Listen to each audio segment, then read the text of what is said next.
Greetings, lords and ladies of Westeros. We are back once again with another review for House of the Dragon Season 3, Episode 5. That's right, it's time for some hot tea. And I know those of you who may have been following us week to week may have been wondering, hey guys, what the fuck happened to Episode 4? Well, technical difficulties to make it short. Yep. But we'll be reviewing episode 4 and 5 because 4 blends into episode 5 with an overall presence of an individual we were fully introduced to in episode 4. Yep. That's why we're doing a twofer. Yep. And then, as per usual with these episode reviews, we will be recapping the event of the episode, going over our initial reactions, doing some speculation, and just kind of talking about overall themes of the episode as a whole. So we'll be going into full spoilers, so if you have not seen the episode yet, do yourself a favor. Watch the episode first, then come back here and tell us your thoughts about the episode in the comments down below. And while you're down there, do all the usual YouTube things. Hit that like button, hit that subscribe button, hit that notification bell, so you don't miss any other brand new episode reviews that we will be doing on a weekly basis. We just decided to do this one for a twofer, but for the last 3, we will be doing individually, of course. And then when that wraps up, we'll be doing a full podcast breakdown of the season along with our good friend Brian. So even more hot D. The hot D doesn't stop here, folks. So we've got plenty of content coming for you guys. So we would appreciate it if you did all those things to help us support the channel. And also, if I forgot, don't forget, if you're on mobile, to hit the hype button, because that also really does help to spread our videos throughout the algorithm, so other, GOT/Ice and Fire fans can find our content. But yeah, so let's go ahead and start. We're talking about the episode. So the connecting force Tony was referring to, that kind of binds 4 and 5 together, is one Ormond Hightower, who is the cousin of Gawain and Alicent Hightower. Yep. And the current lord of Oldtown. Yeah. Oldtown. Ormond is a man who currently holds Daeron Targaryen as ward and is shaping him to be king, since Aemond and Aegon are currently unavailable and believed to be dead by the public at large. Believed to be dead by public writ large. Daeron would be the one who would be heir. So Ormond is shaping Daeron to be king, but not a Targaryen king, a Hightower king. A Hightower king. Targaryen in name only, really. According to Ormond. But the way he's molding Daeron to be king is gives bad vibes, we'll just say. Yeah, and it really does suck, because I mean, the same can be said with a lot of these young would-be rulers. They all start off with very good intentions. You can see the good in this kid as Daeron is trying to mold him into this cold and ruthless ruler.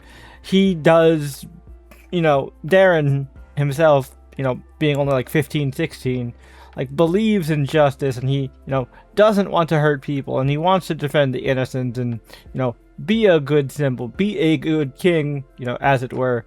But, the lessons that Ormond is drilling into his head is, being tactile, cunning, ruthless, all things that, sure, in moderation, can make a good king, but, You're being a bit excessive here, Ormond. He's not really preaching moderation in this regard. Because episode 4 focuses on his occupation of Tumbleton. And how his men were treating the citizenry. I mean, he castrated a man who was trying to assault the wife of Sir Hugh Hammer. Of Sir Hugh Hammer. Yep. And we thought, okay, he's showing one side of himself to the people to indoctrinate himself to them. But in secret, he's no better than the Targaryens that he hates, because he had the brother of the woman that his man was about to assault murdered by Daeron as a show of strength, quote unquote. Which is insane. Yeah. And like it was a really good scene because it shows the dynamic between the two very well, and like you can see that Daeron really doesn't want to do it, but the fear he has in his eyes of, you know, his cousin twice removed, Ormond, like Tony said, gives very bad vibes. Very much akin to how a victim sees their abuser. That's the read we got off of it. Now, obviously, nothing has been shown to lead us to believe that, Ormond went as far as to abuse Daeron in that way. I mean, he's definitely, like, emotionally and mentally abusing him, right? Yeah, but it's just, he gives off the vibes of someone that could do that. Oh, yeah. Definitely more than capable. And the way that Daeron speaks about his second cousin, remember the scene where Ormond was about to have his baby tantrum? Yep. And how Daeron was like, you need to leave now. Yep. And of course, Ormond has his baby tantrum. Yep. And also, like, he just shows, like, even though he's trying to, like, raise Daeron to be king, he's also making Daeron feel lesser than, because, like it or not, Daeron's a Targaryen, and Targaryens have a very spiritual connection to their dragons. And he just dismisses it as just a foul beast, savagery, savage symbols of power, hoarded by the Targaryens. But like, there's a deeper connection there. Like, it's just it's essentially just a boy and his fire-breathing dog. Yep. And then the one thing that both you and I could agree, and I'm sure the folks at home will understand once they see the episodes for themselves instead of just watching this video of us talking about it, is that Ormond is tactically gifted. Oh, yeah. But he is a man that is running against the clock. He's also, I think, suffers from kind of the same flaws that people like Daemon suffer from, of like kind of just, what is the word? Not necessarily excessiveness, yes, but like he's very rash. Like he is very calculating, but he definitely acts rashly.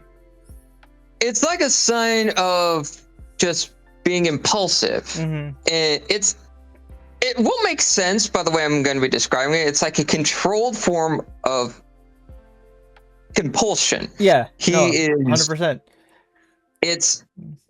He is compelled to be a great warrior and fight in all these grand battles, but he's also reckless in his pursuit of victory.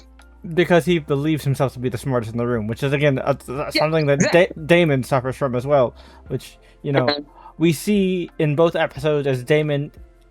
I don't know if it's intentional at this point, because he does truly believe in Rhaenyra's cause. I think he was genuine when he gave the speech about like the vision he saw about the Song of Ice and Fire, but he continues to undermine Rhaenyra's authority, and not truly take her seriously, despite his words. And it's kind of the consistent problem with just those in King's Landing in general, especially in episode 5, where we had a Frey woman. I don't know who this woman is, but she was stepping up. Yep. And you thought that it was like Walder Frey's mom. I mean, listen, she gives me Walder Frey vibes. And she's like, we have the Queen of Thorns at home. Like, she reminds me of Olenna Tyrell. because she kind of gave that same kind of energy as Olenna Tyrell. I agree with you, and she also has to be on the small council, and I'm like, what would you be doing on the small council anyway, Roman? Apparently just talking shit, because that's literally all her and Sir Luther did. That's what Manderley did the entire time. Yep. Wild. Yep. Nothing but wild absurdity. Yeah. So Rhaenyra's kind of put in between a rock and a hard place, because like Tumbleton raised their banner in her name, raised her banner, in her name, and supported her very early on. So, the people do believe in her. But so if she just goes scorched earth and just burns it to the ground, they're gonna think her, a mad queen, as it were. I know, like, technically that moniker hasn't, like, come into play yet, but Tark Madness has been a thing even prior to Rhaenyra. Look at Maegor. They would think her cruel, like... Yeah, they would think of her, like, Maegor. Yeah, they think of her... Yeah, they think of her the second coming of Maegor. Exactly. Yep. But, like... So she's stuck, and she's also trying to win the people over by using her charms, that she was successful with before when she was younger, but it's just not quite working. And also, she just doesn't have the infrastructure to really enforce anything. Yeah. So she is really stuck. Especially when you have Alicent trying to pull off the most arduous task in history. Yep. Hiding a whole pregnancy. Yeah. Yep. And, we respect Helena to want to keep her growing baby, but and I mean, her mom's not. But I mean, it also makes a lot of sense, because like she already lost a baby to this war in the first place, right? Which is true, yeah. Through the whole blood and cheese incident, and so like I totally get it, and like from a logic perspective, Alicent is right, but like also from a human perspective, like. Helena is right. Definitely, more in the right here. I'm saying there's no like. Yeah, there are no true winners here, and I mean, I feel like that's the whole theme of the season and show as a whole, is there are no winners in war, right? I mean, the whole concept of the universe is a big anti-war message. So, but yeah, like. It's really interesting to kind of just see this fight, and also Alicent kind of ends up kind of not severing, but like kind of cracking the foundation of Mysaria's like faith trust and will in Rhaenyra. Yeah, exactly.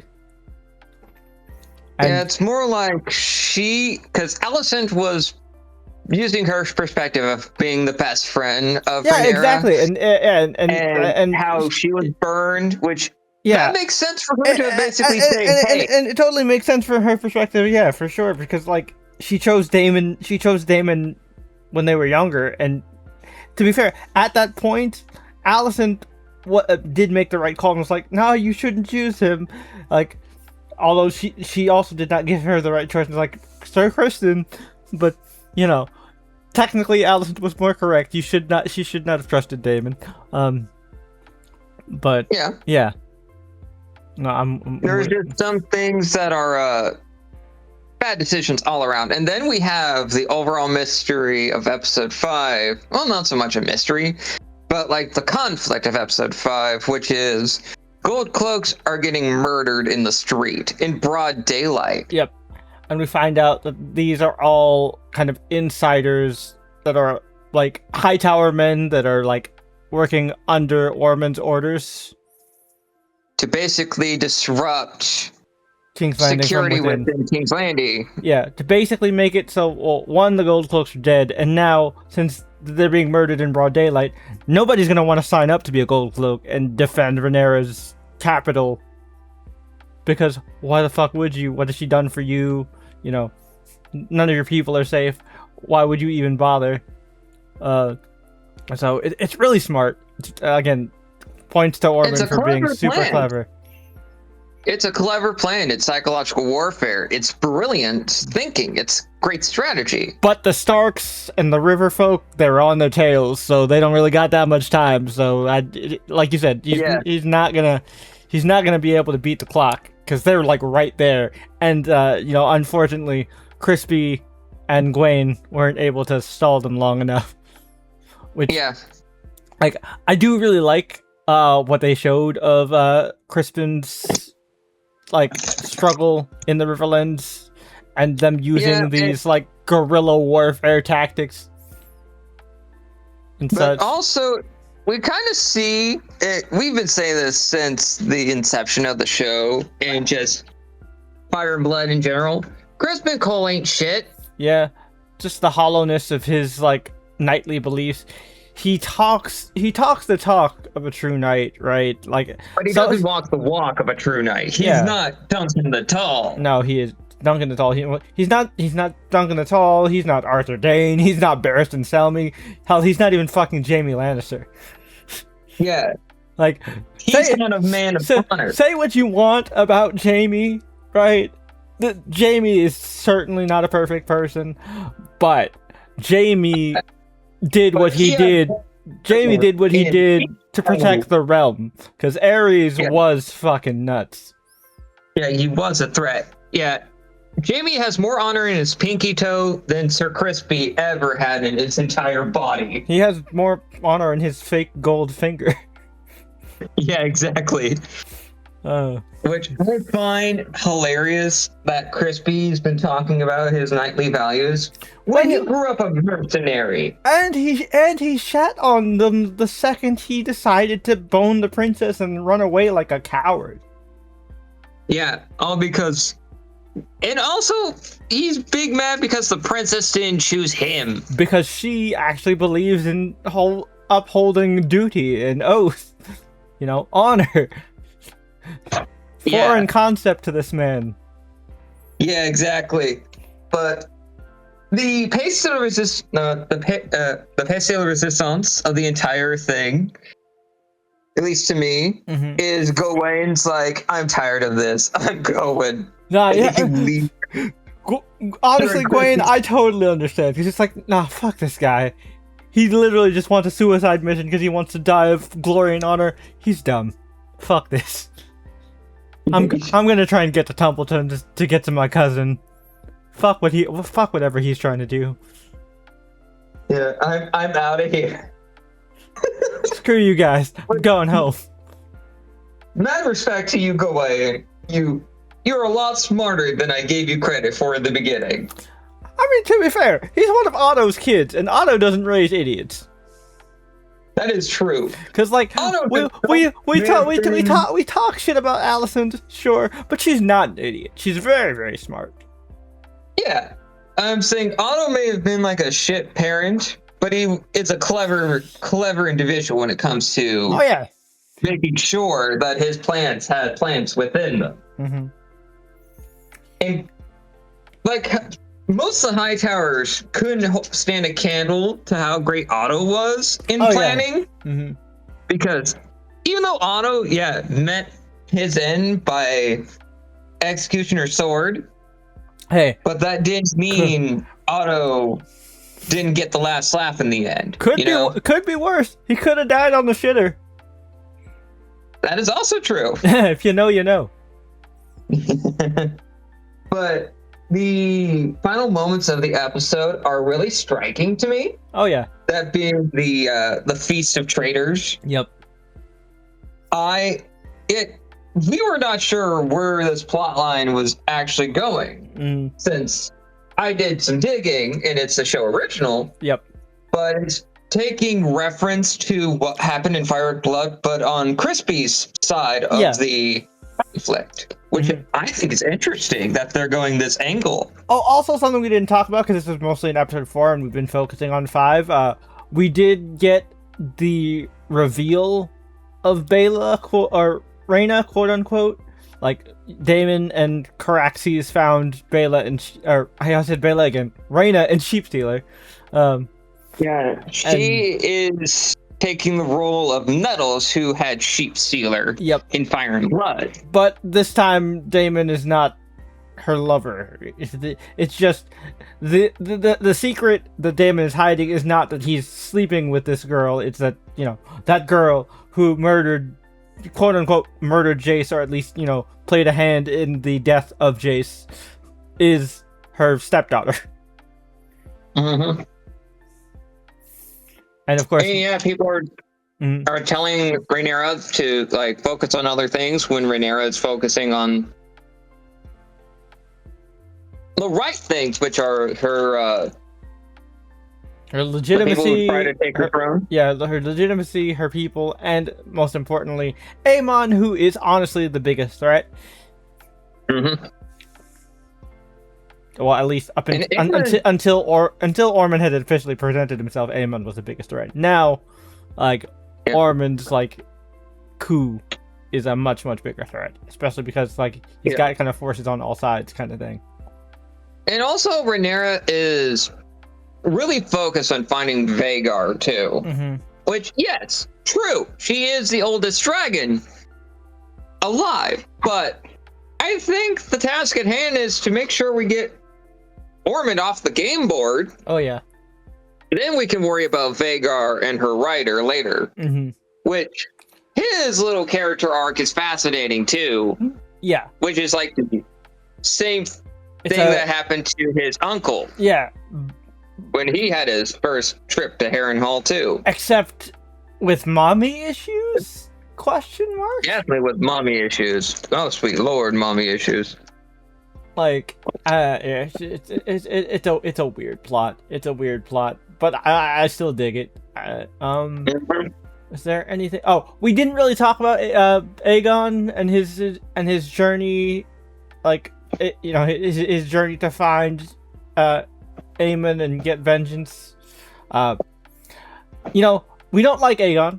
We're never gonna be Aegon defenders, but I will say I was proud of him for finally doing something on his own and taking actions into his own hands. Yeah, because they're on the journey to go to Harrenhal, and the Clubfoot basically told Aegon to his face, "You are a shit king, and worst of all, you're just a shit person." Yep. Because all Aegon did throughout his reign, throughout his childhood, throughout everything, even with the current situation they find themselves in, it's just he's been whinging, constantly whinging.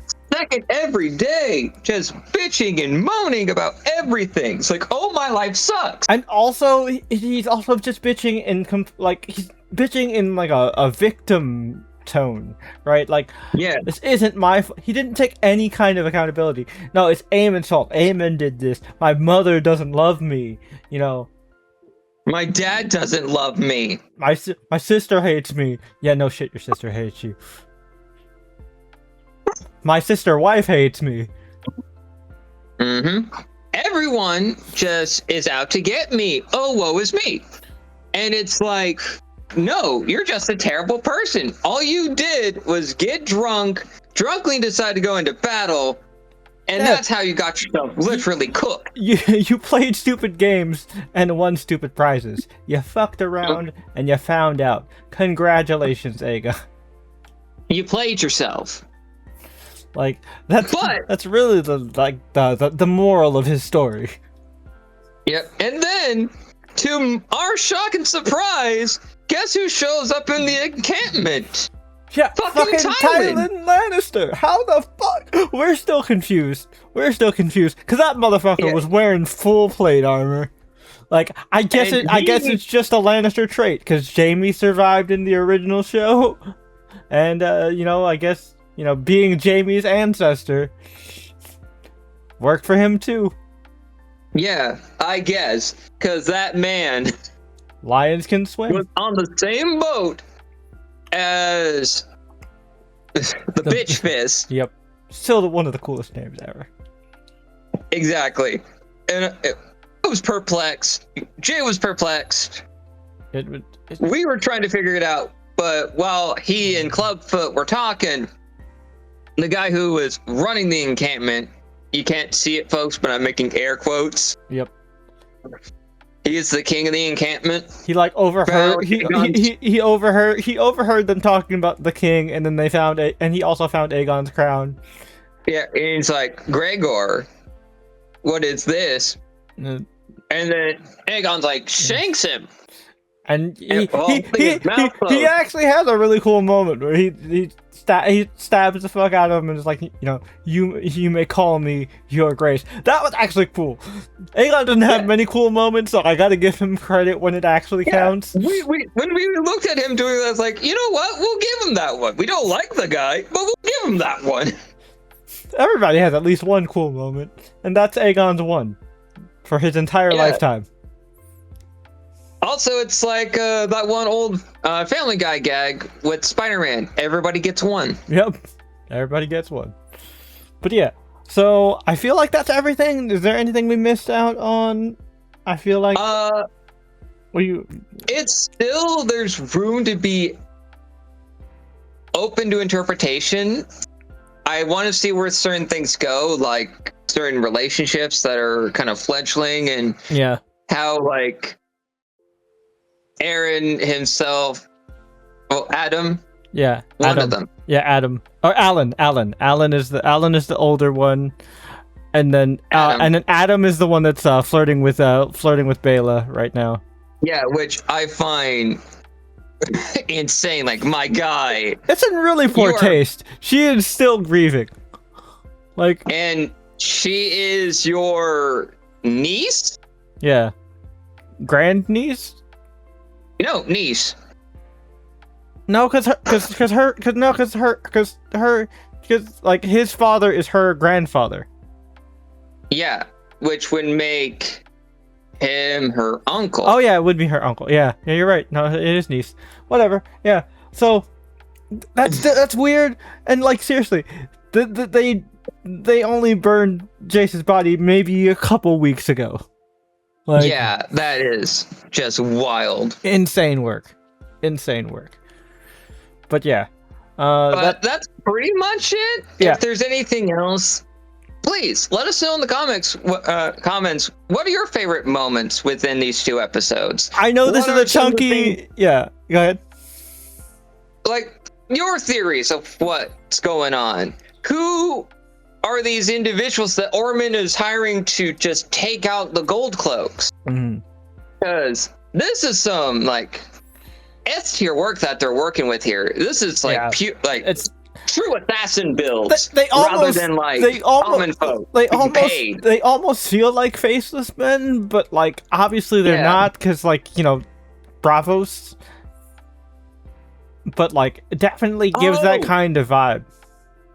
Yeah, but I just realized something, Jay. The Hightowers moved some money around. Oh yeah, they could have possibly hired the Faceless Men, but I don't know. That feels like a stretch, but it could. Yeah. They could be doing it as fan service, because everybody does love the Faceless Men because they're pretty fucking cool. That is true, yeah. But this is show original, so this is, you know, anybody's guess is, you know, as good as ours. Yeah. And some things are lost to time because it wasn't recorded in the history books. Yeah, or maybe the Maesters just don't want to make, you know, make the situation look any worse than it already does. So, yeah, there's that. Yeah, sorry this is a super chunky episode review. This is almost half an hour long, but we had 2 episodes with a lot of plot. You know, we'll be back to our normal brisk, like 15-minute episode reviews with next week, but we had a lot to talk about here. We apologize. We know we're both windbags, but it's fine. We had a lot to talk about, so I feel like it was warranted. Plus, there was a cohesion to both episodes, so that's why we think it would be more advantageous to talk about 2 at the same time. Yep. But yeah, like Tony said, you know, let us know all your thoughts in the comments down below. Don't forget to do all the usual YouTube things. I won't go through the whole spiel again. I already did it twice. I'm sure you're sick and tired of it. But we will hopefully see you next week in our review of episode 6. We've got 3 more to go, and I can't wait to see what happens next. It's time for us to catch you later. Peace.